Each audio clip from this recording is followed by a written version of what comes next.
안녕하십니까.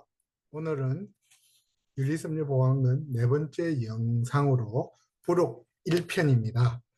유리섬유보강근 제품이 국내에서도 도입기 단계인 첨단 소재이기 때문에 선행, 제조 설비 및 생산 기술을 개발하기 위해서는 정부의 중소기업 지원과 함께 관련 학계, 연구소와 공동으로 산학연 연구개발 작업이 필요하여 제가 직접 참여하고 기획하고 사업 승인을 받으면서 경험한 어려움과 그 극복 과정에 대하여 말씀드리고자 합니다. 솔직히 말씀드리면 기술을 가진 소규모 중소기업이 연구개발 또는 기술 개발을 하거나 정부의 지원 사업을 받는 것이 현실적으로 어려운 부분이 많지만 초기의 어려움만 잘 극복하면 자신이 원하는 분야의 기술을 발전시키고 기업을 성장시키는 것뿐만 아니라 국가의 산업 경쟁력 향상에도 큰 기여를 할 수 있다는 생각과 저희 자충우돌 극복기와 성공 경험을 통해 연구개발 및 정부 지원 사업 참여, 초기의 어려움을 해결하는 데 자그마한 도움이 될 수 있을까요? 부족하지만 용기를 내어 자료를 만들어 보았습니다.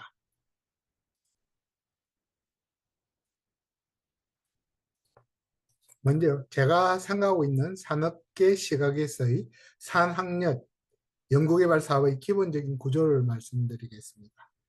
실용화가 가능하다고 판단되는 기술이나 제품이 있으면 학계에서는 그 기술에 대한 과학적인 분석과 연구를 하고 연구원에서는 기술이나 제품 개발과 관련된 연구개발 사업을 지원하고 기업은 그 제품이나 기술을 실용하는 부분을 담당하는 삼각형의 축이 시너지가 발생되도록 환경이 잘 조성이 되어야 국가가 막대한 예산으로 지원하는 연구개발 및 실용화 지원 사업이 성공할 수 있다고 생각을 합니다.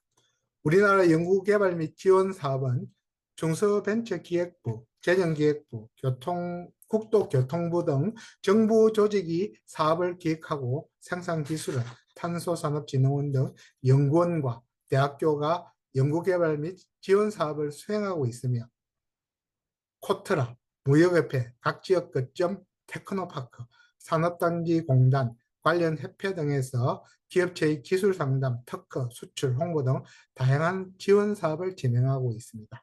각 기관별로 홈페이지에 접촉하시면 각 기관에서 수행하는 지원 사업들이 안내되어 있으니 각 기업들과 관련이 있는 정보들을 직접 찾으시면 될 것 같습니다. 다음은 제가 경험한 연구개발 초보 기업에서의 초기의 어려웠던 점입니다. 초기에 사업을 잘 모르는 단계에서는 중소기업 R&D 사업 설명회를 두 번, 세 번 들어도 무슨 말인지 잘 모르겠다. 나의 기술 분야에 대해서 상담할 전문 연구소나 대학 전문가가 누군지 찾으려 해도 찾기가 어려웠다. 연구개발 사업계획 작성 무효계획을 받아봐도 실제 사업계획서를 작성하기는 어려웠다. 그리고 어느 정도 R&D 지식이 없으면 상담조차도 어려웠다. 그리고 이것을 극복하고 어느 정도 사업 계획을 진행하는 단계에서는 내 기술 개발과 관련이 되어 도움을 받고 조언을 받을 전문가를 찾기가 어려웠다. 특히나 기술 관련 시장 조사가 어렵고 시간이 많이 들었다. 연구소 등과 협업하여 공동 개발에도 특허 문제가 있었다. 공동 개발하면 기업체에서 일반 실시급만 가능했습니다. 외부 기관과 협업 시 소기업이야 기술 유출의 두려움이 있습니다. 기술 개발과 개발 효과가 예상되어도 판매 실적이 없거나 소규모 기업의 기술은 연구 개발 사업에 참여하는 시간, 인력, 비용 면에서 쉽지가 않았다. 이것이 제가 직접 경험한 어려운 점이었습니다. 또한 정부에서 지원 사업을 받아도 자부담금을 부담해야 하고 개발에 성공해도 사업화가 지연되거나 효과가 적으면 그 부담을 오롯이 다 기업주가 감수해야 된다고 생각하는 소규모 기업주의 자금 부담, 그리고 자신이 노력해서 개발해도 개발에 대한 혜택이 거의 없다고 생각하는 중소기업의 연구개발자 사이의 현실적인 벽도 눈에 보이지 않는 큰 어려움과 벽 중의 하나였습니다. 이러한 어려움 때문에 중소기업은 비싼 비용을 들여서 컨설팅 업계를 찾는다거나 당장 성과가 나거나 결과가 나오지 않는, 즉 시간을 가지고 노력을 들여서 연구개발해야 결과가 나오는 연구개발 사업에 참여를 포기하는 경우가 많고, 정부 기관의 입장에서는 국가나 산업 전체를 보았을 때 빠른 성과가 나오거나 개발 효과나 사업화 효과가 큰 사업을 개발하는 것이 당연한 우선순위가 될 수 있으므로 개발에 대한 명확한 보장이나 가능성이 없는 소규모 중소기업체가 사업에 선정되기가 쉽지 않은 것이 현실적인 상황이었습니다. 저는 세계 최고 수준의 기계 기술을 자랑하는 독일 기계업체의 국내 계이점으로 국내 대리점으로 근무한 적이 있습니다. 저는 독일이 산학년이 5년 공동연구, 5년 실용화 연구를 통하여 10년에 한 번씩 새로운 기술을 장착한 첨단 제품을 만들어내면서 세계 최고의 자리를 계속 유지하고 있는 것을 보고 연구개발 사업의 기본 개념을 익힌 적이 있었고, 최근에는 우리나라도 기업 규모에 관계없이 그러한 방향으로 연구개발 사업 정책 및 지원 사업을 기획하고 성장시키는 방향으로 가고 있는 것으로 알고 있습니다. 그래서 한 번씩 기술 연구개발 지원 기관에 소규모 중소기업이 가지고 있는 뿌리 기술이 있다면 이 기술을 성장시키기 위해서 신기술 인큐베이팅 사업, 즉 지역 학교 연구소 지원기관에서 중소기업 뿌리 기술을 정기적으로 신청받아서 가능성 있는 기술을 발견하고 지원하여 인큐베이팅하는 적극적인 연구 개발 사업을 지원했으면 좋겠다.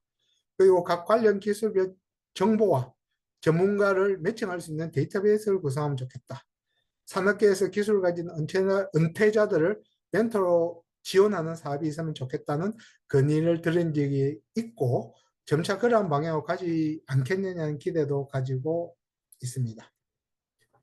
다음은 초보 중소기업이 연구개발 사업을 할 때 참고가 될 수 있을까 하여 제가 아이템 선정부터 준비했던 과정과 수혜를 받은 기관들에 대한 표를 간단히 만들었으니 참고하시기 바랍니다.